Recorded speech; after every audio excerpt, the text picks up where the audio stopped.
In 1982, at the age of just 22 years old, Jean-Michel Basquiat would produce this painting, a powerful and dazzling image that mixes text, colour, symbolism and mark-making in a raw and uncensored explosion.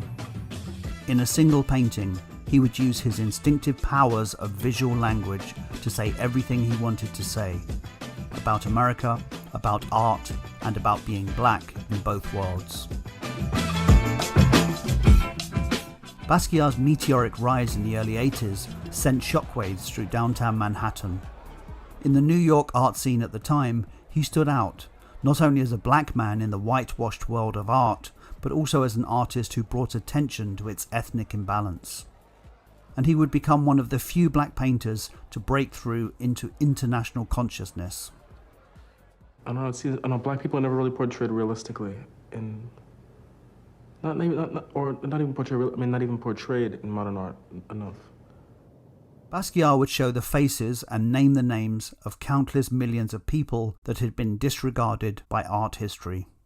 He would shake the art world with paintings that depict the black experience. Paintings that would be placed in museums that were designed for a whole different audience. 1982 was Basquiat's year. He was a rising star at the height of his powers, and this would be his most mythical and sought-after painting. A painting that after its initial sale was not seen in public for over 30 years. In fact, only a tiny photo of it survived, as proof it ever existed.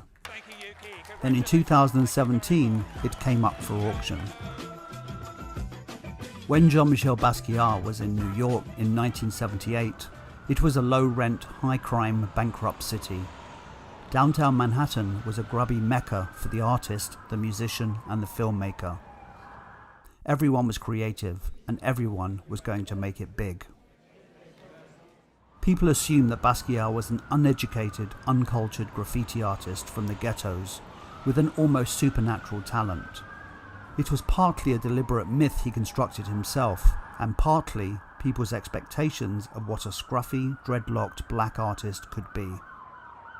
But he wasn't the noble savage the press liked to portray him as. On the contrary, he was an intensely ambitious, middle-class young man who knew his art history, particularly when it related to the presence and absence of blackness in Western art. Basquiat was born to a Haitian father and a Puerto Rican mother in a solidly middle-class household in Brooklyn. Privately educated, he was a gifted child who could read and write by the age of 4 and would speak 3 languages fluently. He was very close to his mother, who encouraged his artistic side. She took him to see Guernica as a child at the Museum of Modern Art and enrolled him as a junior member of the Brooklyn Museum of Art. The young Basquiat would spend every second drawing. Unfortunately, his mother was committed to a psychiatric hospital when he was 13, and he would leave home for good at 17. At first he lived rough on the streets of Manhattan and in Fleabag hotels, graduating to friends and lovers' sofas and beds. Then in 1978 he would team up with an old school friend, Al Diaz, and they would form the street art duo Samo. Basquiat's career started with text. Under the pseudonym Samo, Basquiat and Diaz began spray painting on buildings in the Lower East Side. But while graffiti was about tagging, marking out territory, Samo wrote more than just a name. If this was graffiti at all, it was something quite different. They were poets and provocateurs, writing cryptic messages on walls next to art galleries. Mr. Samo and his associate. But for Basquiat, it was just a means to an end. He wanted to become rich and famous, and Samo was a way to get noticed by the press and the public. In 1980, at the height of their fame, he called it quits and went solo. He never considered Samo to be graffiti. To him they were statements and poems. Yet even when he was hugely successful, Basquiat would be described as a graffiti artist or an ex-graffiti artist, a term that he thought tied his work with the uneducated and unsophisticated, a term he found simplistic and racist. He moved into the East Village with Alexis Adler. Because he had no money for canvases, he would paint on the floors, walls, doors and furniture. Then he would make postcards, which he sold for $1 on the streets. It was while selling postcards in Soho that Basquiat spotted Andy Warhol at a restaurant. He was a big fan of Warhol's and was thrilled when he sold him a postcard titled "Stupid Games, Bad Ideas." It features the noughts and crosses he will incorporate into Untitled. Warhol was intrigued by this paint-splattered street kid, and a couple of years later would initiate a collaboration and hook onto Basquiat's rising star. There was a marketable glamour to being a down-and-out prodigy, but it was an act for Basquiat. His reference points were fine artists like Cy Twombly and Jean de Buffet, writers like Jack Kerouac, Allen Ginsberg and William Burroughs, and musicians like David Bowie and Miles Davis. Basquiat would look at how early rappers at the time used samples, and he would apply that to his artwork. In the same way musicians borrowed from James Brown, he borrowed from Rauschenberg, Picasso, African art, and referenced his own Haitian and Puerto Rican heritage. He would paint several canvases at once, have dozens of reference books around him, have music on full blast and the TV on at the same time. His reference points were many and eclectic: anatomy, poetry, jazz, trash TV, typography, and art history. They enabled him to create visual collages which were profoundly original and at the same time rooted in a rich linguistic history. He would fuse words and text together instinctively, like a musician. But it was colour that held his works together. Basquiat was a master colourist and would use oil stick with spray paint, crayons and acrylics, undiluted primary colours layered in rapid succession, and he would build his figures up by reinforcing and overdrawing every line and form. The words here have been scratched out and painted over, in a conscious borrowing of an old master's technique known as pentimento. This was a signature motif of Basquiat, who would say, "I cross out words so you will see them more. The fact they are obscured makes you want to read them." He would use his work to highlight black heroes, and the double A we see in Untitled may represent Aaron, a reference to Hank Aaron, the celebrated African-American baseball player, a childhood idol of Basquiat and the first of his heroes to be crowned or sainted in his paintings. Crowns in Western art come loaded with historical baggage, and Basquiat would use the symbol of the crown to challenge notions of race and power. He would crown black heroes. For him, the three-pointed crown he used mostly represented athletes, musicians, and writers. The crown raises the disenfranchised to royal, even saintly status. Another symbol he used is the copyright sign.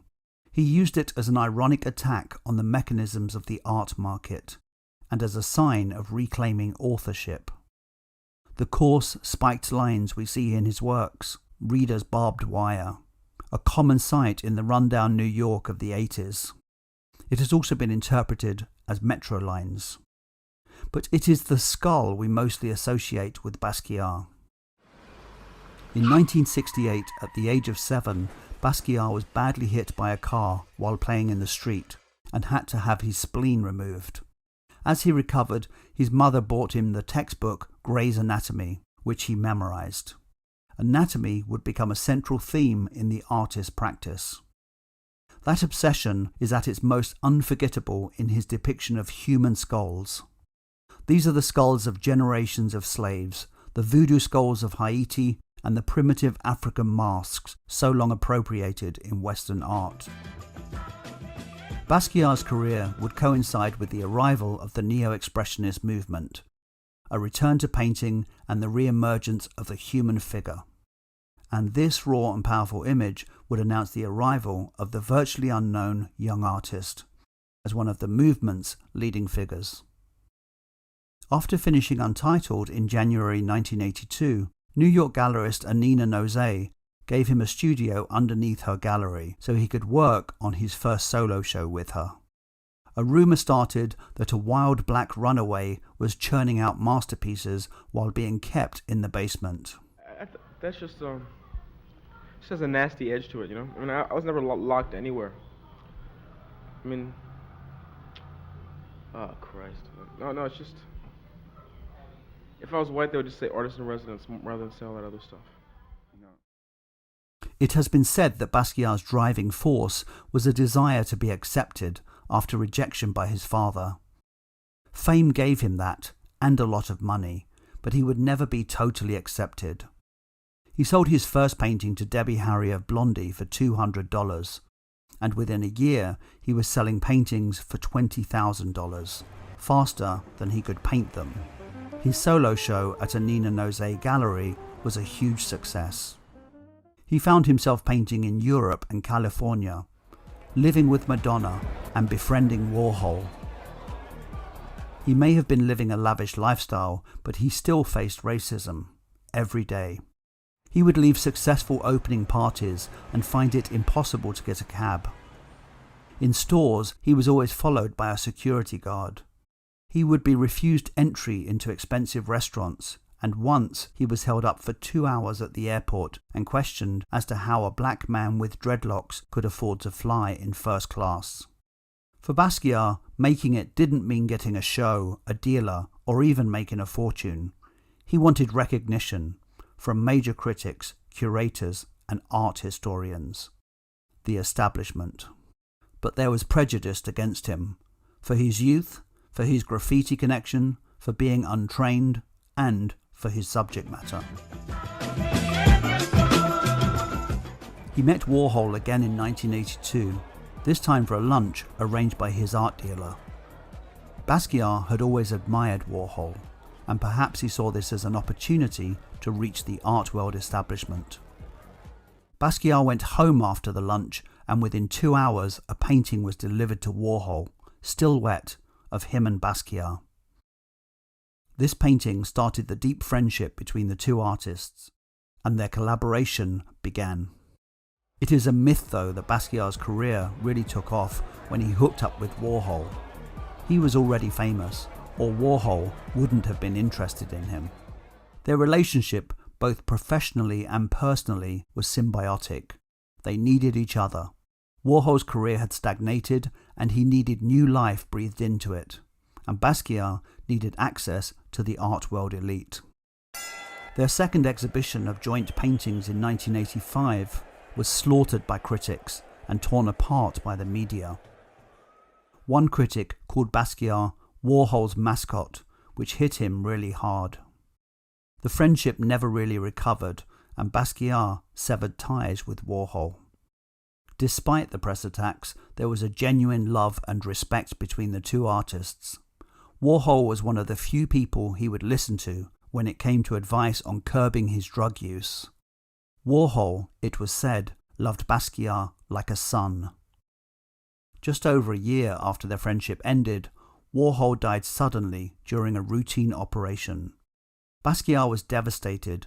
He became increasingly isolated, and his heroin addiction and depression grew out of control. A year later, he too would be dead. Is there any anger in you? Any anger in your Of course there is. Yeah, of course there is. Talk about that. Tell me what the anger is. What are you angry about?